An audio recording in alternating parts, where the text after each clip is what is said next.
So you want to add meta descriptions and alt text into your Squarespace website. Well, don't we all? So I'm going to give you a really quick breakdown on, where they are and how to add them in. I promise, I always say it's going to be really quick, but this time it really is going to be quick. So we're on the site here. All you got to do for the alt text is find an image.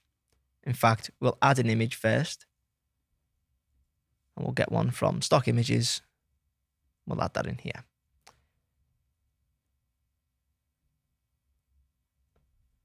Once that's in, so once it's loaded in, we want to click on edit, and then you can see image alt text in here. So describe the image. How on earth do you describe that? Blue, wavy, squiggles. Probably not the best description, but it's probably better to just describe this. We'll go into this image and we'll say clothing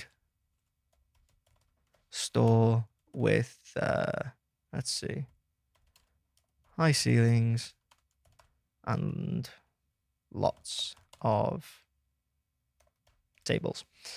So there we go. That's your image alt text. Promise it's going to be super quick.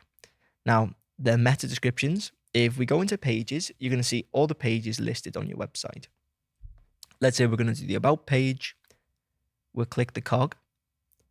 We'll go into SEO description, and here we go.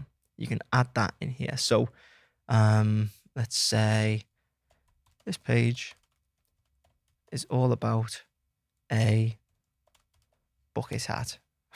And you can, obviously give a little bit more about that. But once you're happy, hit save, and Bob's your uncle. We're all done. So told you that would be quick. If you found that useful, please make sure to leave a like and hit subscribe. And if you want me to build your Squarespace website, you can get in touch using the links in the description.